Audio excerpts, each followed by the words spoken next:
Hello, I'm Rex Childhouse, and I got another email today, and I love getting emails. I love getting videos. Hey, look at this. Wow, this is absolutely amazing. I love getting these videos. I would describe myself as a researcher, and I look at a number of these with some degree of logic, and I have a pretty darn good memory.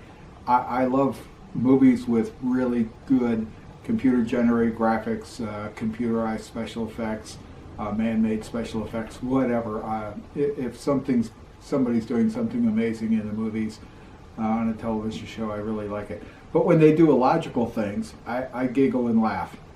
So I'm going to show you a video, and I'm going to let the whole thing run, and I'm going to put some audio on top of it to tell you what to look for and to how to debug this stuff. And if you're going to send these videos, which I'm not saying don't send them. If you're going to send these videos, let people know that this is science fiction. This is fiction, and you just like what they're doing. So let's take a look at some basic things that you can look at.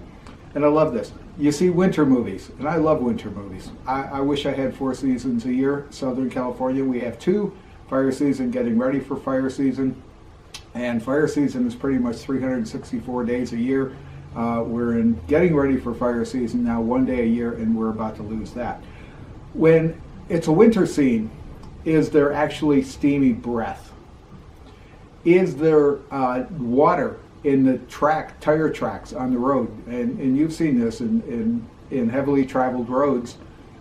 During the winter, the snow and the ice gets melted by the tire heat, and you see moisture, water in the tire tracks.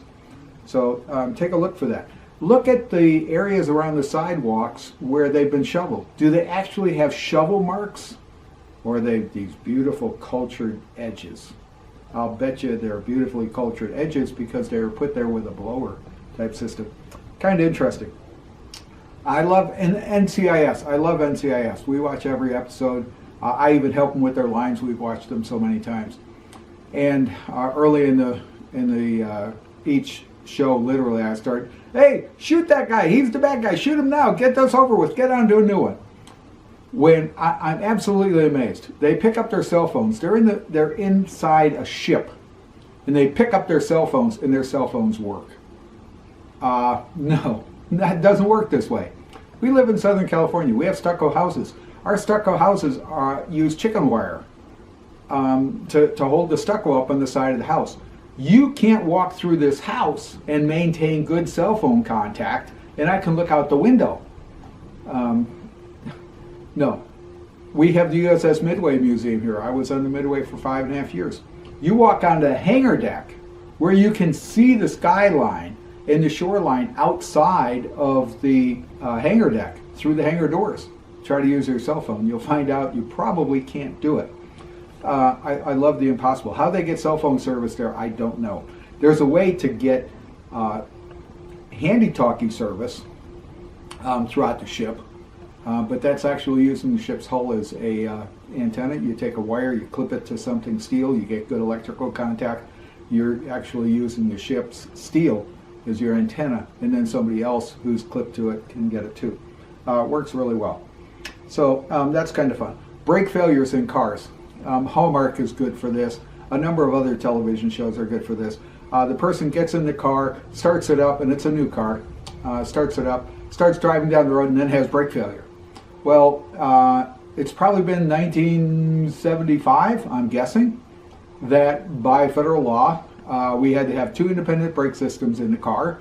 Yeah, they can have reservoirs that are in the same place, but there's 2 different sections in the reservoir. And since I'm going to say about 1982, there's been warning systems in there. So this is a requirement. You get in your car, you have to push your foot on the brake, unless you've got like a pre-1980 car, to get your gear shift out of park. That requires brake pressure. That's not mechanical movement. That's brake pressure that allows you to remove that. So when people have dual brake failures in Hallmark movies in particular, I kind of giggle and laugh. when you see a movie, when you see a video clip of something that's really strange and unusual, I'm going to show you in this one, and they give you the television station or the radio station that carried the event, just go on the internet and search it and see what comes up. So I'm going to show you the radio stations on this one here, and as I said, I remember this movie. It's called Into the Storm. It was a super movie. I really enjoyed it.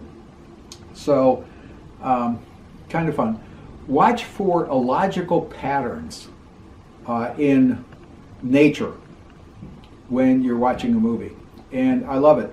The guy and the gal, the star and the co-star in the front of the scene, are battling winds, and their coats are flying and their hair is flying and whatever else, and the people in the background are standing there reading newspapers, and they're not even ruffling because the fan isn't big enough to cover the whole set.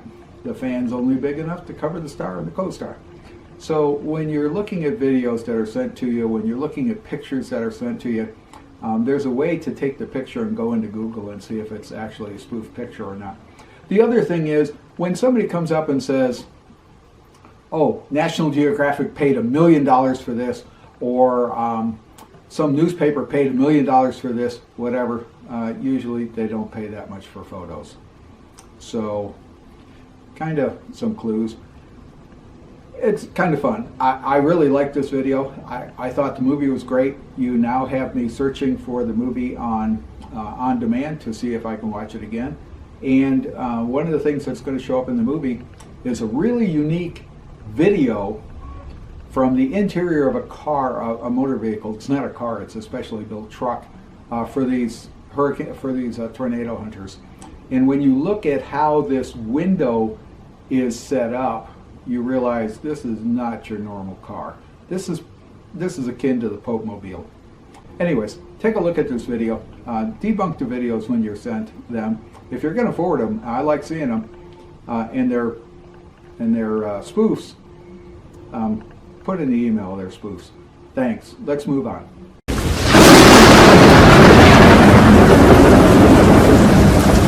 When they reference a radio or television station, it's really easy to figure out if it's a true radio station or television station. Simply go on the internet, use any search engine, type in the call letters. There's another thing to look at, and this is a general rule. It's not an absolute, because I think there's actually a couple of violations in this process. If the television station or the radio station is east of the Mississippi, it starts with W. If it's west of the Mississippi, it starts with K. Now, there are a few exceptions. This video references a couple of different radio and television stations, and I'll show you as they go.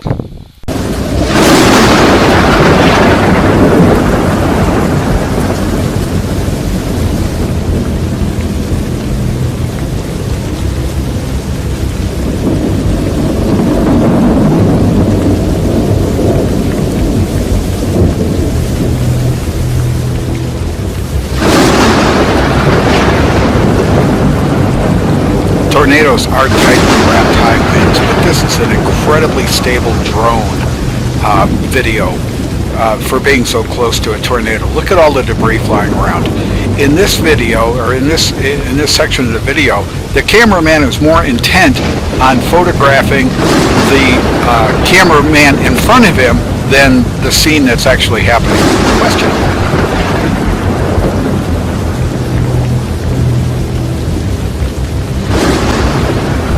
This is the specially made vehicle for these tornado hunters, and look at the structure for the windows. Totally out of the norm. Not something the guys from Kansas would have.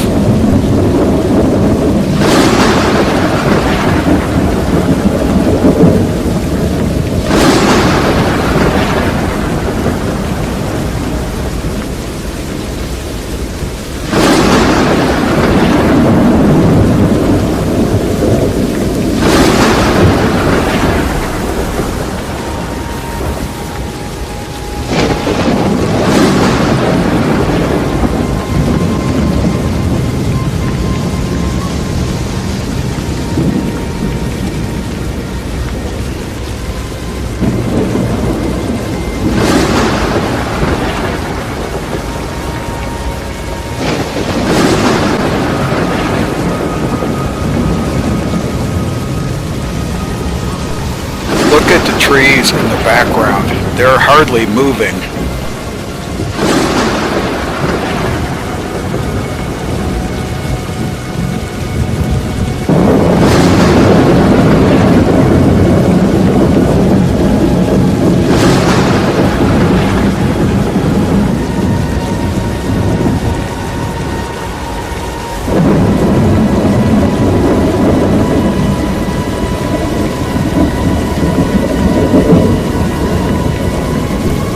These guys are running in a hellacious wind, and they're not even leaning into it. They're straight up and down.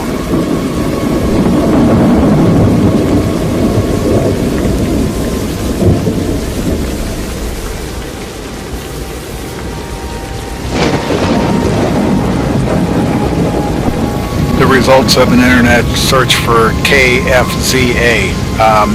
It comes back to the movie.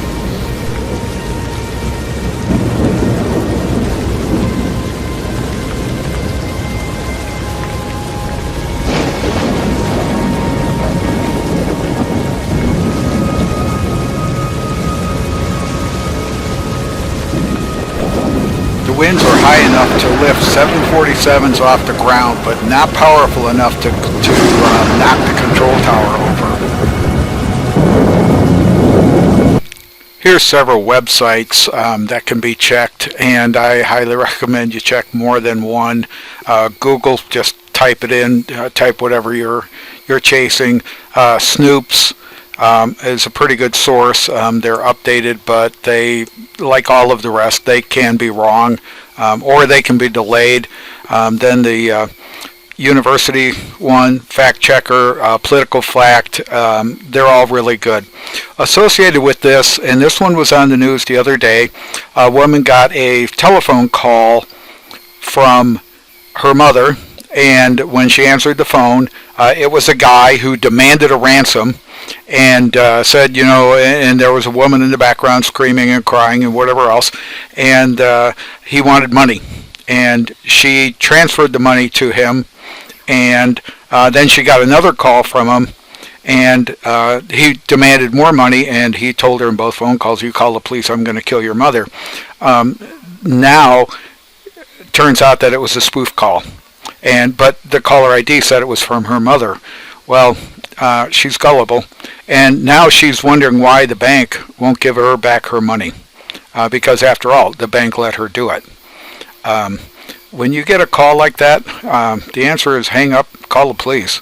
Call a person who called you that. And about 5 years ago, I actually got a call from a friend of mine's phone number, and the guy on the other end said, I'm calling for your friend, and he's stuck in Mexico and he needs money. Well, we're in San Diego County, so Mexico's our next door neighbor. I listened to the guy talk. I hung up. Really didn't tell him anything. I hung up. I called my friend back. My friend said, no, I'm not in Mexico. I happen to be up in Sacramento or San Francisco or something. He was up north. I didn't intend on sending him any money anyway, so I let him know that his phone number had been spoofed. He started calling other friends. He called me back and said 4 or 5 people on his call list had been called, and they'd all turned it down. They'd all refused. Somehow his phone got hacked, and they stole his call book. Okay, hey, thanks for watching. I really do love the videos. I do look at them, I do laugh, I do research them, and sometimes they're spoofed. Hope you enjoyed it. Thanks for watching.